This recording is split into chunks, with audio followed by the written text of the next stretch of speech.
to Youth in Agriculture. My name is Marian Munyaunganga, and today if you've just joined us, we are talking about rabbits. Yes, we have so many breeds in this place, from the Havana to the New Zealand, California White, name it, it is here. And Mercy has been telling us this story. Mercy, welcome again. Thank you. Sawa, karibu sana. So, in the first part of the show, you've mentioned a lot about the breeds. Yes. Let's talk about now how to put them in their cages, because there's a lot of breeding that guys get wrong, because guys at times mix the generations. Take us through. One of the things that any animal farmer would need to be careful about is something called inbreeding. And that is where relations are breeding amongst themselves. Yeah. For example, like a father breeding a daughter, a mother breeding a son. So you find that with that, the offspring is normally very weak and prone to diseases, and they die very fast. Yeah. So one of the things we need to do is to ensure that your records are very clear. For example, when we have our cages here, all of them are numbered. So we know where the mothers are, we know where the fathers are. We don't mix them up. We know the dates for breeding. We know by the time, if I have an offspring here, I know who the father is and who the mother is. And that ensures that I will not mix that generation with their father or that generation with their mother.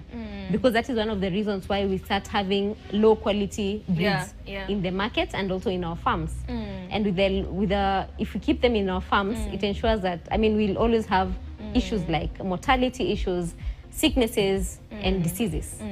Now, is there a reason or a structure in which you take maybe the father 10 meters away from the daughter? Because clearly yours are just jumpy. No, they are all caged. Each one of them has its cage. So I know the dates for breeding. I know who will breed with who. So at the end of the day, I know each one belongs to their cage. Everyone, especially the mother, all the mothers have their own homes. All the fathers have their own homes.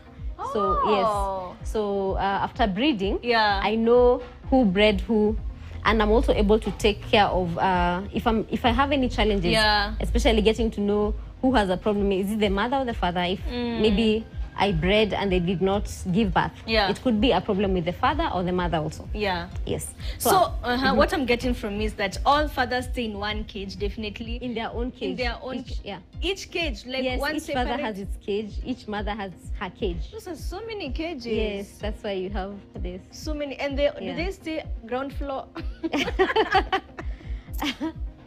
Which floor do the fathers and mothers stay? They all have their designated places, which helps me to know who stays where.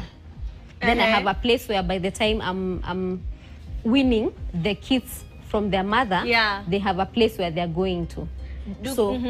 So after some time, after 3 to 4 months, then I sex them again. I separate the males from the females, because there's also a possibility at that point the brother and the sister can mate, and then I have weak offspring. So the girls stay together. Girls stay together, boys stay together. Can cousins stay together? Girl cousins? Yes, they can stay together. Yes. As long as they are the same gender, they can stay together. Then at that point, we are able to pick the ones which are going to be the next set of breeders. Yes.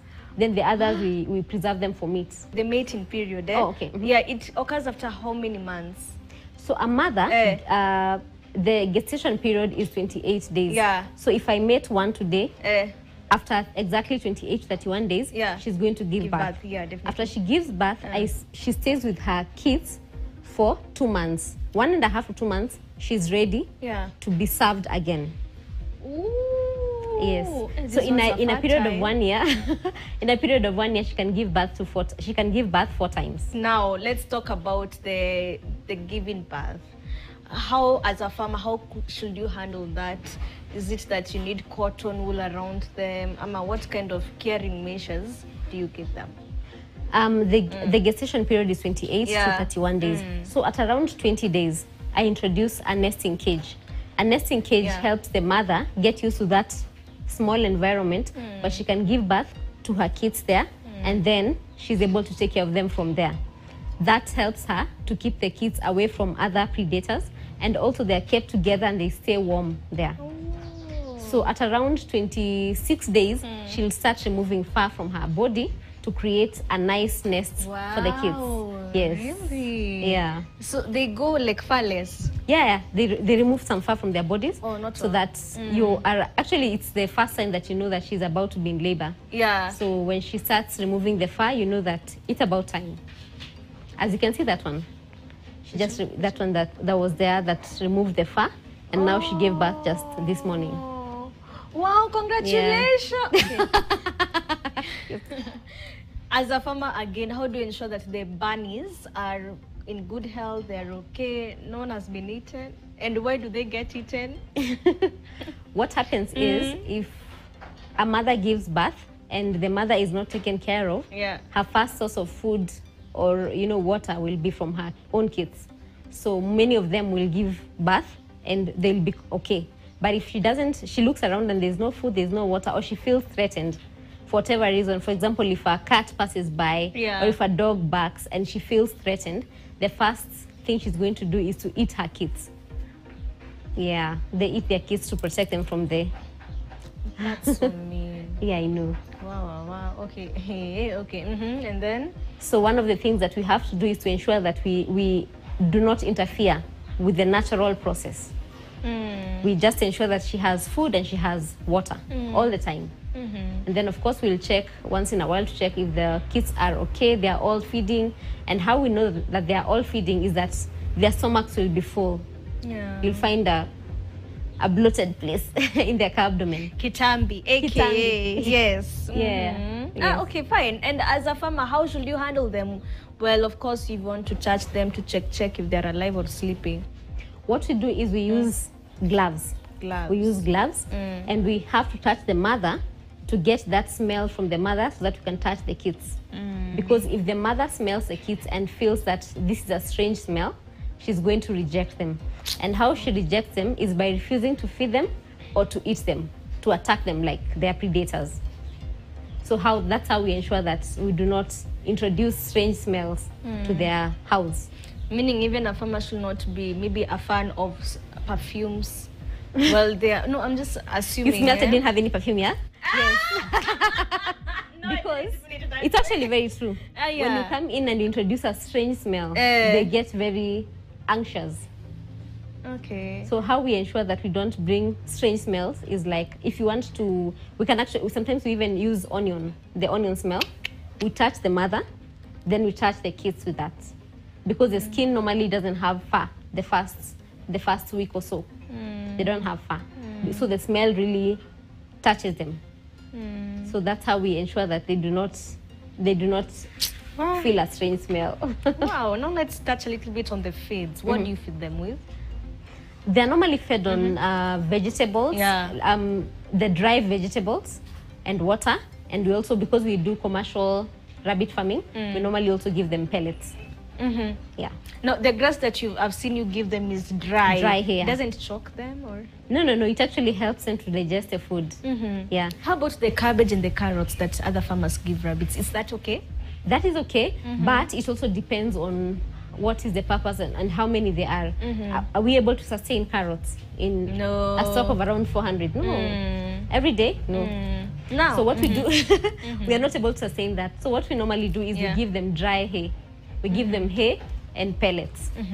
And that is enough nutrition for them to be able to add weight and also to digest the food. Challenge number one is diseases, as you had mentioned. Yes. What are the most common diseases that affect the rabbits? One of the most common diseases that affect rabbits is bloating. Wow. And bloating comes when you overfeed them and also when you give them food that has too much moisture content, like carrots and cabbages and those kind of things. They have to dry. If you give them that, they have only one stomach, so they eat that and they start bloating. You'll just see the stomach getting distended, and if they're unable to remove the gas from their body, they die. So what do we do when we have that issue of bloating? There is something we normally give them liquid paraffin to help with the digestion. Yes. You'll find it in any livestock keeper. Yeah. It helps with the digestion. Yes. Okay, now to the money part of it, my favorite part on the show. Yeah. How much capital can someone start with, and how much return can they get after how long?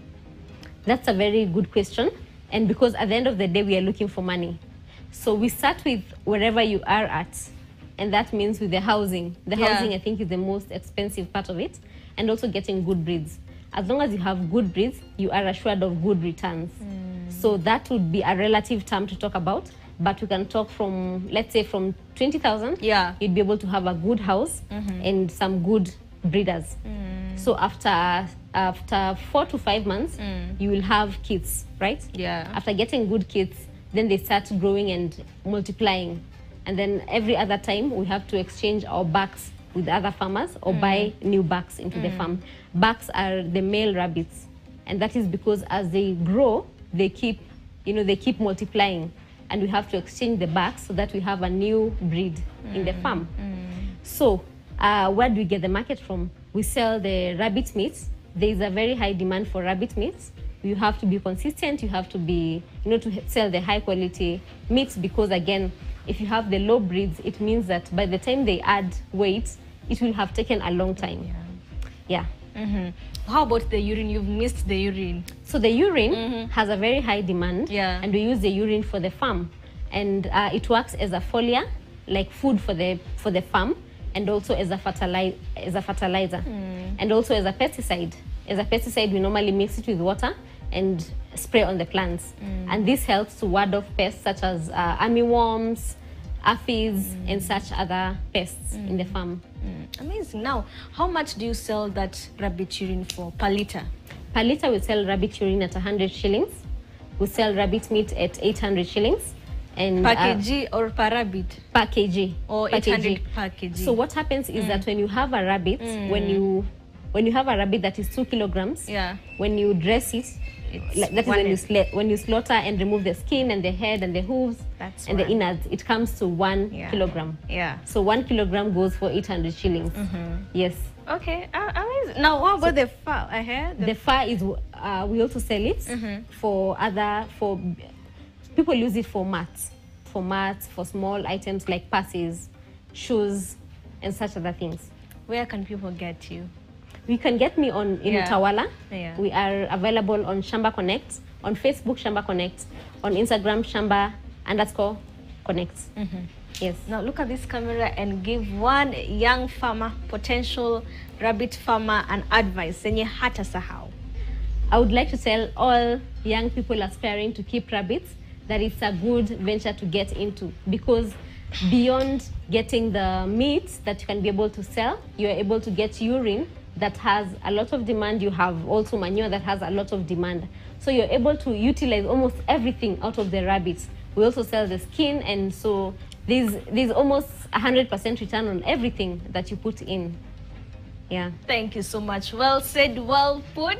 I hope you've learned a lot. Min mesoma story mob sana. And one thing I've taken home is you put the father in their own cage, their mother in her own cage. There's nothing like mixing the cages with their parents, no, because we do not want inbreeding. We do not want low quality breeds, as Massimo Nene, who has been our farmer today, has told us. Thank you so much for keeping us company tonight on the show Youth in Agriculture. Remember, if you want us to come to your farm, please DM us at k10home_at Marion_the agri producer. Till next time, bye.